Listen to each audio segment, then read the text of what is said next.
तो भाई वीडियो शुरू करने से पहले तो आप सभी को दिवाली की हार्दिक शुभकामनाएं। आई नो कि मैं यहाँ पर दिवाली के दिन अपलोड नहीं कर पाया, लेकिन क्या करें, यहाँ पर फायरवर्क्स यानी कि पटाखे कुछ ज्यादा ही चल रहे हैं। हालांकि मुझको ऐसा लगा था कि इस बार पटाखों पर बैन है तो पटाखे कम जलेंगे, लेकिन आवाज काफी ज्यादा है और हो भी सकता है कि आपको बैकग्राउंड में थोड़ी सी नॉइस आए, तो उसके लिए माफ कर देना। खैर, आज मैं एक्सप्लेन करने वाला हूँ पैरानॉर्मल एक्टिविटी के 7वें पार्ट को, जिसका नाम है paranormal activity next of kin. और यहाँ पर किन मतलब होता है फैमिली या फिर रिलेटिव्स, जिसके बारे में आपको वीडियो एंड होते होते समझ आ जाएगा कि यहाँ पर टाइटल ऐसा क्यों दिया गया है।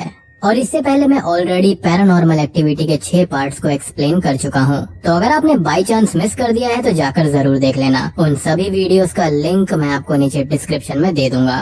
तो भाई, इस मूवी के डायरेक्टर हैं विलियम यूबैंक और इस मूवी की IMDb रेटिंग है 5.2 स्टार्स आउट ऑफ 10। तो चलिए अब बिना किसी देरी के चलते हैं सीधा वीडियो की तरफ। अब यहाँ पर इस मूवी की भी कहानी पैरानॉर्मल एक्टिविटी मूवीज की तरह ही है, यानी कि यहाँ पर कुछ दिनों की कहानियां हमको दिखाई जाएंगी। तो मूवी की शुरुआत यहाँ पर 2 मार्च 2021 से होती है। यहाँ पर हम देखते हैं मार्गो नाम की एक लड़की को, जो कि कैमरा पर थी और उसका बॉयफ्रेंड क्रिस इसको रिकॉर्ड कर रहा होता है। मार्गो ये बोलती है कि आज वो पहली बार अपने किसी ब्लड रिलेटिव से मिलने वाली है। अब तभी वहाँ पर सैमुअल नाम का एक आदमी आता है, जिससे मिलने के लिए ही मार्गो वहाँ पर आई हुई थी और वो सैमुअल से मिलकर काफी खुश हो जाती है और वो लोग आपस में बात करने लगते हैं। अब आसानी के लिए मैं यहाँ पर सैमुअल को सैम बुलाने वाला हूँ। अब सैम यहाँ पर ये बताता है कि वो पहली बार कैमरा पे है, क्योंकि उसकी कम्युनिटी में कैमरा पे आना गलत होता है और अब सैम ने कुछ टाइम पहले कम्युनिटी छोड़ दी है। सैम से बात करते करते मार्गो बताती है कि वो अपनी मदर और अपने ओरिजिन का पता लगाना चाहती है कि वो कहाँ से आई है, और उसकी माँ को लेकर कुछ सवाल मार्गो के पास में हैं। असल में मार्गो की मदर उसको अबैंडन छोड़कर चली गई थी, जिसके बाद मार्गो की सारी लाइफ ठीक चलती रही। लेकिन अब मार्गो अपनी और अपनी माँ के बारे में पता करना चाहती है और ये सारी रिकॉर्डिंग जो होने वाली है वो मार्गो एक डॉक्यूमेंट्री के रूप में रिकॉर्ड करने वाली थी। खैर, अब अगले सीन में अपने कुछ दोस्तों से बात करते हुए मार्गो ये बताती है कि एक DNA टेस्ट की मदद से उसको ये पता चला है कि वो आमिश कम्युनिटी से रिलेटेड है, और साथ ही साथ मार्गो को उसकी माँ की CCTV फुटेज भी मिली थी, जिसके अंदर उसकी माँ मार्गो को छोड़ने आई थी जब वो बहुत छोटी थी। फुटेज को देखकर मार्गो बोलती है कि उसकी मदर जब उसको अबैंडन करने आई तो किसी चीज से वो डरी हुई लग रही थी, जिस पर क्रिस ये बोलता है कि शायद से वो गिल्ट में होगी या फिर पकड़े जाने के डर में होगी, लेकिन यहाँ पर इसके बारे में ज्यादा बात नहीं होती। खैर, अब कहानी आती है 9 मार्च 2021 पर। मार्गो, क्रिस और सैम अब एक टाउन में आते हैं जहाँ पर आमिश कम्युनिटी रहा करती थी। अब एयरपोर्ट पर उन लोगों को पिकअप करने मार्गो और क्रिस का दोस्त और डॉक्यूमेंट्री का साउंडमैन डेल आता है, जो कि आगे उनके साथ सफर पर रहेगा। वो लोग अब एयरपोर्ट से जाने लगते हैं और वहाँ पर काफी ज्यादा बर्फ पड़ रही थी, जिस पर सैम बोलता है कि यहाँ का मौसम चेंज होता रहता है, जो कि काफी वियर्ड था, और इसके बारे में हम एंड में बात करेंगे। खैर, काफी टाइम तक ट्रैवल करने के बाद में वो लोग अब आमिश कम्युनिटी की लोकेलिटी पर पहुंच जाते हैं और सैम कम्युनिटी के हेड जेकब से बात करने जाता है, जिस पर जेकब उन लोगों को वहां पर रहने से मना कर देता है। सैम ये बात मार्गो और बाकी लोगों को बताता है, जिससे उनको काफी निराशा होती है। अब वो सभी लोग एक छोटे से मोटल पर स्टे करते हैं और रात में मार्गो और क्रिस आपस में बात कर रहे होते हैं, जहाँ पर मार्गो बोलती है कि सैम नेक्स्ट डे जाकर फिर से बात करके देखेगा, जिस पर क्रिस बोलता है कि सैम के बात करने से कुछ भी नहीं होने वाला, क्योंकि उसने कम्युनिटी काफी टाइम पहले छोड़ दी है, तो वो लोग सैम की बात क्यों मानेंगे। अब उन दोनों को बाथरूम से आवाज आती है, जहाँ पर जाकर देखने पर कोई भी नहीं था, लेकिन जैसे ही मार्गो विंडो बंद करने जाती है तो वहाँ पर उनको इलाई नाम का एक बच्चा दिखता है, जो कि इसी कम्युनिटी का पार्ट था, जो कि उनके पीछे यहाँ पर आ गया था। अब वो लोग इलाई को लेकर वापस कम्युनिटी छोड़ आते हैं, जिसके बाद में जेकब उन लोगों को वहाँ पर कुछ दिन उनके पास ही रहने की परमिशन दे देता है, वो भी कैमरा के साथ में। वाओ। खैर, जेकब अब यहाँ पर उन लोगों को उनका रूम दिखाता है और मार्गो उसके लिए उसका शुक्रिया करती है। अब कम्युनिटी के साथ रहने की बात पर वो सब बहुत खुश थे, और तभी रात को 2 बजे मार्गो और क्रिस यहाँ पर देखते हैं कि कुछ लोग जंगल में मशाल लेकर जा रहे थे, और ऐसा नजारा देखकर उनको काफी शौक लगता है। मतलब कि अगर मैं होता तो मैं तो दिन में भी इतने घने जंगल में नहीं जा सकता, और ये लोग रात को मशाल लेकर इतने घने जंगल में जा रहे थे। नाउ इट्स 10 मार्च 2021। अगले दिन सभी लोग ब्रेकफास्ट करते हुए बात कर रहे थे और एक लड़की मैरी उनको ब्रेकफास्ट सर्व करते हुए उनसे थोड़ी बात करने लगती है, जिस पर लेविना नाम की एक ओल्ड लेडी मैरी को डांट देती है। अब वहाँ पर सैम भी आ जाता है और वो उन लोगों से बात करने लगता है, जिस पर मार्गो बोलती है कि उन लोगों को यहाँ पर घूमना है और सैम उसको वहाँ पर घुमाएगा, जिस पर सैम ऑब्वियसली यहाँ पर राजी हो जाता है और वो बोलता है कि वो लोग कम्युनिटी में किसी से भी बात न करें, क्योंकि सभी लोग बहुत ही शाय हैं और उनको आदत नहीं है कि यहाँ से लोग लोग बाहर आकर उनसे बात करें। सैम उनके साथ है तो वो लोग घूम सकते हैं, तो सैम उनको घुमा देगा और सैम की परमिशन के बिना कोई भी किसी से बात नहीं करेगा। और सैम उनसे वुड्स में जाने से भी मना कर देता है कि वुड्स में बियर होंगे जो कि विंटर में ज्यादा वायलेंट हो जाते हैं। मार्गो और क्रिस सैम से बोलते हैं कि उन्होंने रात में वुड्स में कुछ लोगों को देखा है, जिस पर सैम बोलता है कि शायद से किसी गाय पर किसी जंगली जानवर ने अटैक कर दिया होगा, तो वो लोग जंगल में उस जानवर को भगाने गए होंगे। अब सैम उन लोगों को सब जगह घुमाते हुए सबसे पहले वर्कशॉप को दिखाता है, जहाँ पर कम्युनिटी के आदमी काम किया करते थे। कुछ यहाँ पर आयरन से सामान बना रहे थे और कुछ ठीक करने का काम कर रहे थे, जहाँ पर वो लोग एक छोटे बच्चे को भी देखते हैं जो कि उनको देखकर थोड़ा सा अजीब बिहेव करता है।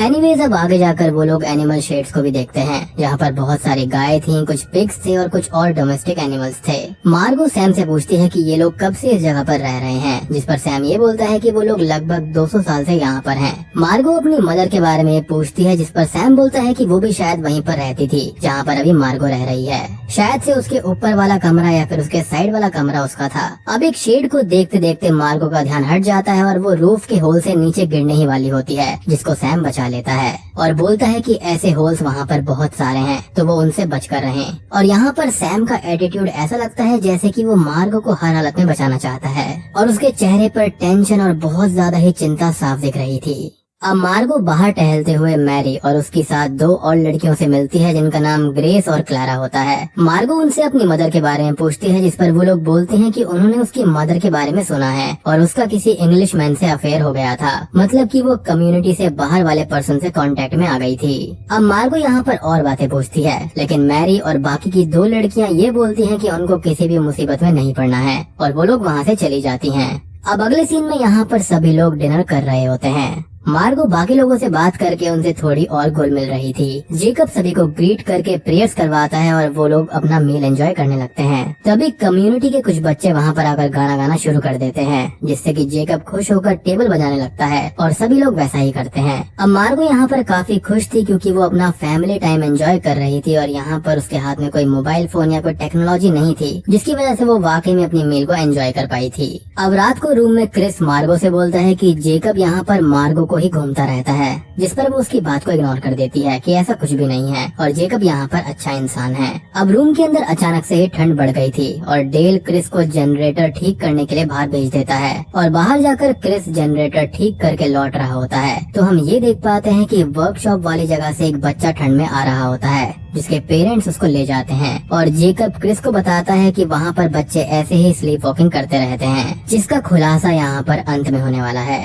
अब हो जाती है 11 मार्च 2021। अब सुबह मार्गो, क्रिस और डेल आपस में बात करते हैं। मार्गो बोलती है कि यहाँ पर उसका सर काफी दर्द करने लगा है, जिस पर डेल बोलता है कि ये जगह चेंज होने की वजह से हो रहा होगा। मार्गो क्रिस से पूछती है कि उसने रात में किसी की एटिक में चलने की आवाज सुनी थी, जिस पर क्रिस बोलता है कि वो गहरी नींद में था, तो उसने कोई भी आवाज नहीं सुनी। अब सभी लोग यहाँ पर बच्चों के साथ में टाइम स्पेंड करने लगते हैं। डेल कुछ बच्चों को डांस करके एंटरटेन करता है और क्रिस भी कुछ बच्चों को खेलते हुए रिकॉर्ड करता है और उनको रिकॉर्डिंग सिखाता है जो कि स्लो मोशन की थी, जिसको देखकर बच्चे काफी ज्यादा एंजॉय करते हैं और काफी ज्यादा इम्प्रेस भी हो जाते हैं। मार्गो एक छोटी बच्ची के पास में होती है और वो उससे बात करते हुए उस बच्ची की डॉल के बारे में पूछती है, जिस पर वो बच्ची अपनी डॉल का नाम सैरा बताती है। एंड शॉकिंगली यहाँ पर मार्गो की मदर का नाम भी सैरा था और वो उस बच्ची से भी सेम बात बोलती है कि उसकी माँ का भी नाम यही था और वो पहले यहीं पर रहा करती थी, जिस पर बच्ची एक और शॉकिंग बात बोलती है कि उसकी मदर सैरा अभी भी यहीं पर है और वो मार्गो को पसंद नहीं करती और मार्गो को ये बातें सुनने में बहुत अजीब लगती हैं। अब वो उस बच्ची से कुछ और पूछती, इससे पहले ही वो बच्ची वहाँ से चली जाती है और अपनी डॉल को वहीं छोड़ जाती है।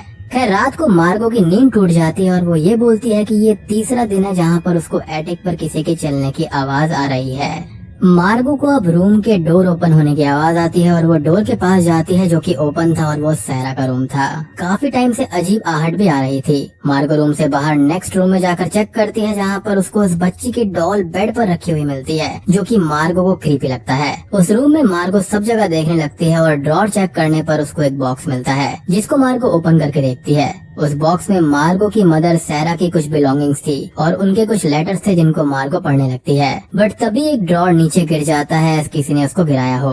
मार्गो ड्रॉर को जाकर चेक करती है तो उसको एक छोटा सा सीक्रेट डोर मिलता है जो कि एक सीक्रेट कंपार्टमेंट में जा रहा था।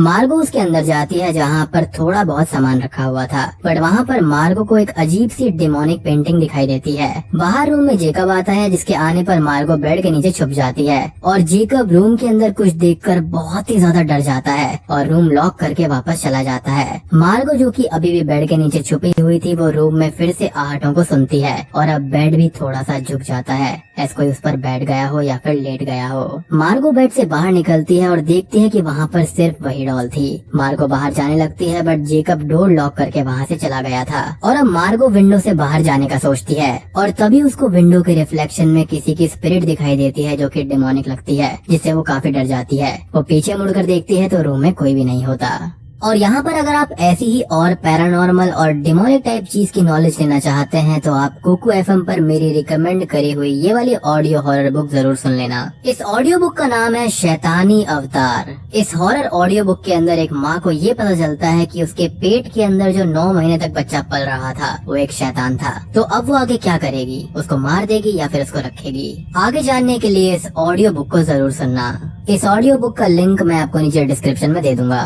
और अगर आपको कुकू एफएम के बारे में नहीं पता है तो ये India's leading audio book platform है विद ओवर 4.5 प्लस रेटिंग्स, जहां पर आपको ढेर सारी हॉरर ऑडियो बुक्स के साथ साथ और भी डिफरेंट टॉपिक्स पर ऑडियो बुक्स मिल जाएंगी जो कि काफी इंटरेस्टिंग है। और नॉर्मली यहाँ पर सब्सक्रिप्शन का प्राइस जो होता है वो 399 पर ईयर होता है, लेकिन मैंने कुकू एफएम से बात कर गोस्टली आर्मी के लिए दिवाली स्पेशल कोड दिलवा दिया है जो कि है दिवाली 50। तो सीधा 50% ऑफ आपको मिल जाएगा, यानी कि 399 की जगह 199 पर ईयर, मतलब कि एक दिन का 1 रुपए से भी कम है, जो कि आई एम श्योर कि हर कोई अफोर्ड कर सकता है। तो जल्दी से जाकर पूरी ऑडियो बुक लाइब्रेरी को सर्च कर लीजिए और ये स्पेशल कोड सिर्फ कल तक यानी कि 7 नवंबर के लिए है। तो देर किस बात की है, डिस्क्रिप्शन में लिंक है, जाकर डाउनलोड कर लो और इस दिवाली पर अपनी नॉलेज को रोशनी दीजिए ताकि आप अपने अंदर के डर और डीमंस को दूर भगा सकें। अब तारीख हो जाती है 12 मार्च। मॉर्निंग में मार्गो यहाँ पर क्रिस और डेल से आखिरी नाइट के बारे में बात कर रही होती है और अपने कैमरा में रिकॉर्ड हुई उस डिमोनिक स्पिरिट जैसी चीज को दिखा रही थी जो कि क्लियर नहीं दिखती। मार्गो उन दोनों से बोलती है कि यहाँ पर कुछ ना कुछ तो अजीब है और उस लड़की की बात कि सैरा अभी भी यहीं पर है और सैरा का लेटर और वो डिमोनिक पेंटिंग कुछ तो अजीब हिंट कर रहे हैं। और वो लेटर जो था वो स्पेसिफिकली मार्गो के लिए ही लिखा गया था। वहाँ पर ऐसी बातें लिखी गई थी कि मेरी बच्ची मुझे माफ कर देना, जब तक तुम ये पढ़ोगी मैं जा चुकी होंगी। वहाँ पर लिखा था कि मेरे बच्चे को तुम नहीं ले सकते और तुम्हारा ये कल्ट एंड ऑल, मुझे इससे कोई मतलब नहीं है, जो कि क्लियरली यहाँ पर मार्गो को समझ में नहीं आता। खैर डेल और क्रिस इस चीज का मजाक उड़ाने लगते हैं क्योंकि उनको ये भूत वगैरह की बातों पर यकीन नहीं था। मार्गो उनसे बोलती है कि उसको अपनी मदर के बारे में पता करना ही होगा और अब वो लोग जेकब का इंटरव्यू लेने लगते हैं। जेकब सैरा के बारे में बताता है कि वो बचपन से बहुत ही उत्साहित और बहुत ही एक्साइटेड लड़की थी, साथ ही वो बहुत ही एक्टिव थी, बट चीजें बाद में डार्क होती गई और वो उसकी एक लौती लड़की थी। सैरा ने कई बार खुद की जान लेने की कोशिश करी और उसका टाउन के एक लड़के से अफेयर हो गया था, जिसके बारे में कम्युनिटी यानी कि उनके फैमिली के अंदर पता चल गया था। सैरा प्रेग्नेंट भी हो गई थी, जिसके बाद में जेकब ने बच्चे को छोड़ने को बोला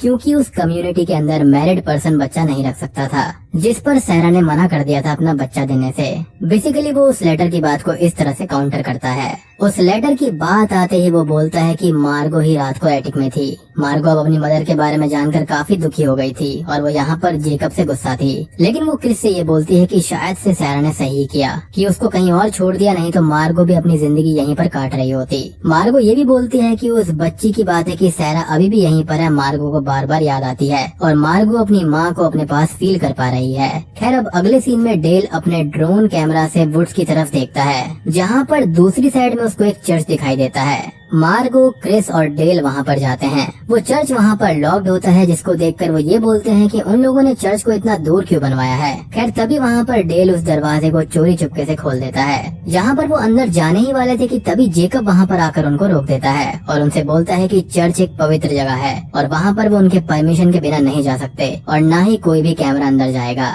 वो उनको लंच के बहाने वहाँ से ले जाता है। खैर अब सभी लोग लंच करने लगते हैं, लेकिन तभी क्रिस एक लेडी को देखता है जो कि अजीब सी गेट में बैठी हुई थी और वो आलू की जगह अपने ही हाथ को छील रही थी, जो कि काफी डिस्टर्बिंग था। रात को सोते टाइम क्रिस को कुछ आवाजें आती हैं और वो मार्गो को जगाता है। वो दोनों ही उस आवाज को सुनते हैं जो कि किसी जानवर की थी, जैसे कि किसी गोट की, और वो लोग बाहर जाकर चेक करते हैं। वो लोग वहाँ पर ये देखते हैं कि वहाँ पर काफी सारे लोग इकट्ठा हो गए हैं और वहाँ पर जेकब बकरी को स्टैब करके मार देता है और उस बकरी के अंदर से एक 2 हेडेड बकरी निकल कर आती है, जिसे देखकर क्रिस और मार्गो शॉक्ड हो जाते हैं। वो दोनों लेविना यानी कि उसी ओल्ड लेडी को जेकब से कहते हुए सुनते हैं कि ये सब अब फिर से फैलना शुरू हो गया है और पहले बच्चों में और अब बड़ों में, और उनको जल्दी ही कुछ करना होगा, जो मार्गो और क्रिस को समझ में नहीं आता। और ये सारी चीजें ये लोग रिकॉर्ड कर रहे थे।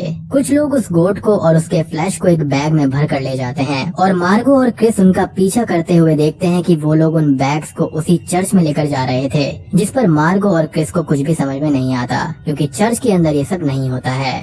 अगला दिन होता है यानी कि 13 मार्च। मार्गो आखिरी नाइट के बारे में सैम से बात करते हुए उससे पूछती है कि रात को उसने जो देखा वो क्या था, जिस पर सैम बोलता है कि यहाँ की गोट्स कभी कभार बीमार हो जाती हैं, तो वो लोग उनका ख्याल नहीं रख पाते। मार्गो के और भी सवाल होते हैं, जिस पर सैम बोलता है कि मार्गो अपने डॉक्यूमेंट्री के लिए यहाँ पर आई है और वो वही करे, बाकी किसी चीज में भी दखल ना दे। और सैम को भी अच्छा नहीं लगता और उसका बिहेवियर अचानक से ही बदल गया था।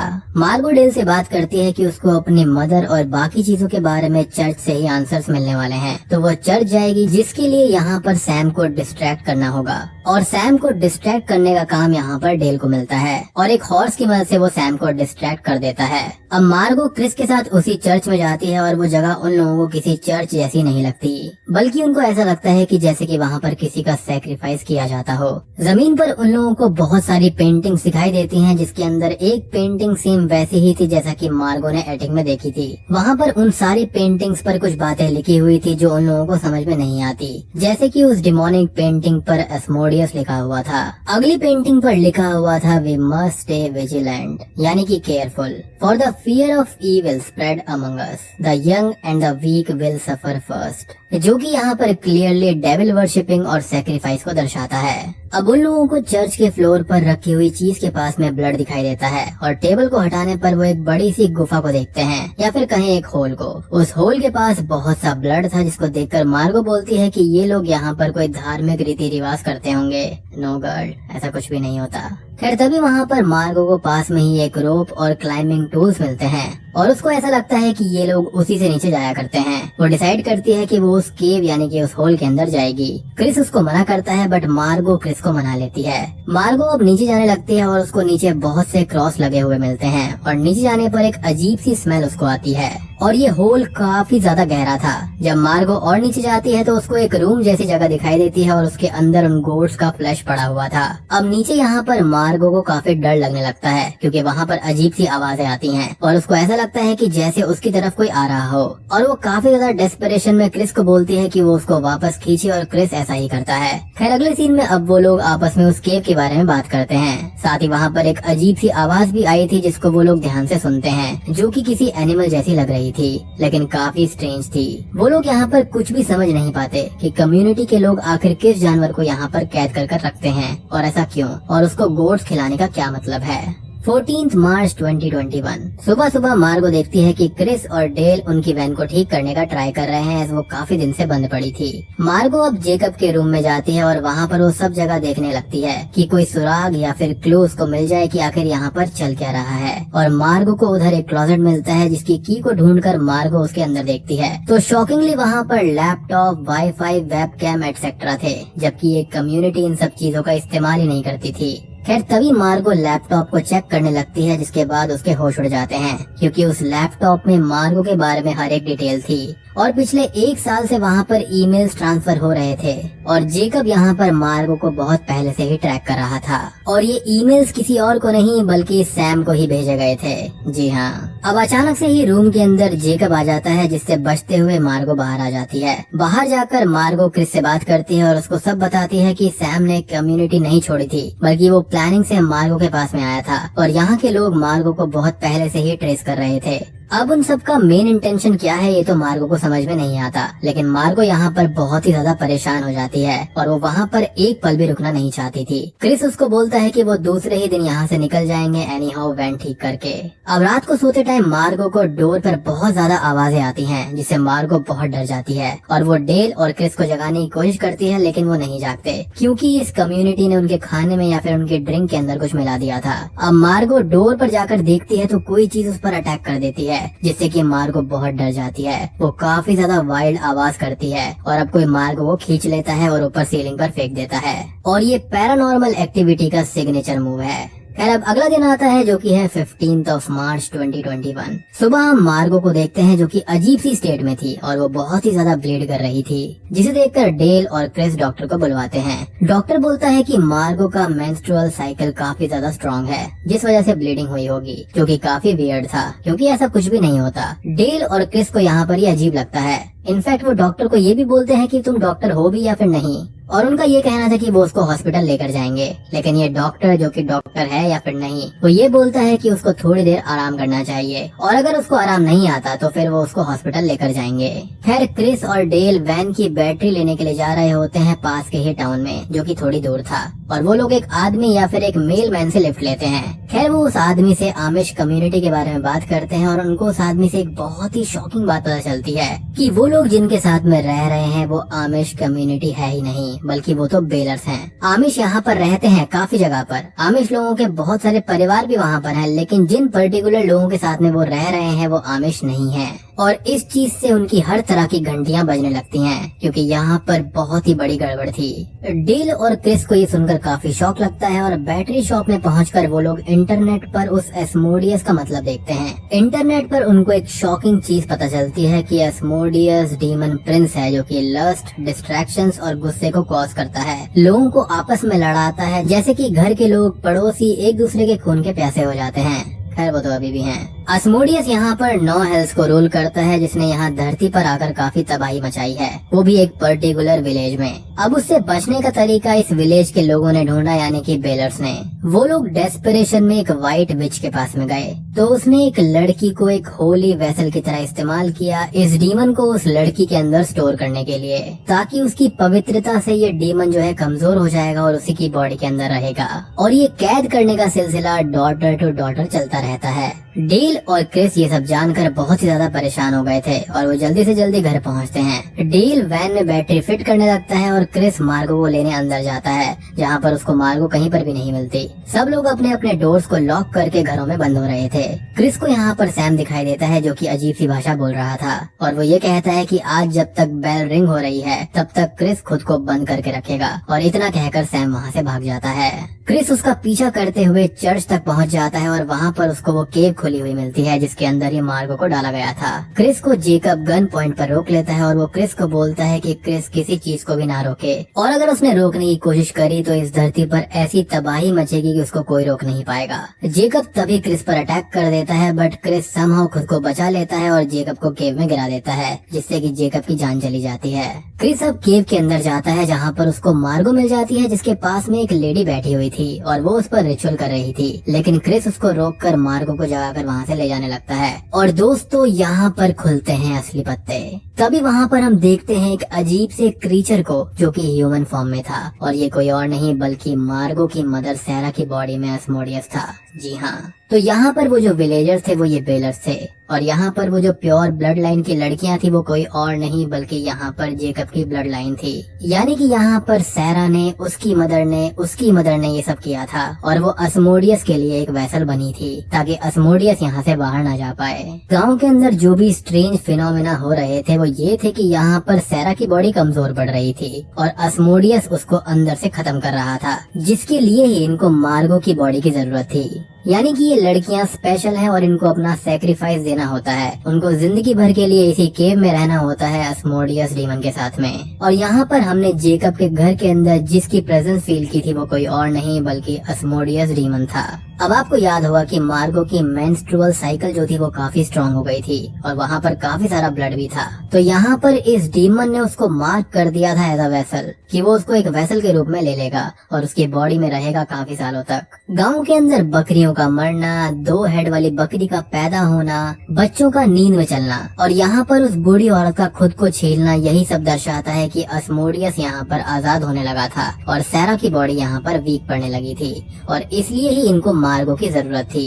यानी कि अभी तक ये सभी लोग जो कुछ कर रहे थे वो नाटक था और इनको बस मार्गो चाहिए थी ताकि वो उसके अंदर उस डीमन को डाल सकें और धरती को बचा सकें। खैर, अब अस्मोडियस सबसे पहले उस बूढ़ी महिला को मारता है, उसके बाद में उन पर अटैक करता है जिससे बचकर वो लोग भागते हैं। अब डेल केव के ऊपर आ जाता है और वो उन दोनों को ऊपर खींच लेता है और अस्मोडियस भी उनके पीछे पीछे बाहर आ जाता है, जो कि काफी डरावना होता है। सबसे पहले तो वो डेल को पकड़कर उसको जान से मार डालता है और फिर उन दोनों के पीछे पड़ जाता है और यहाँ पर काफी अच्छे स्लो मोशन इफेक्ट्स भी आते हैं। क्रिस और मार्गो खुद को बचाते हुए शेड में आ जाते हैं और वहाँ पर आकर अस्मोडियस क्रिस पर अटैक करके उसको मारने लगता है, बट मार्गो सैरा को बुलाने लगती है और उसको अपनी बातों में उलझाकर उसके नेक पर स्टैब कर देती है, जहाँ पर सैरा का भयानक चेहरा हमको दिखता है जिसके अंदर अस्मोडियस था।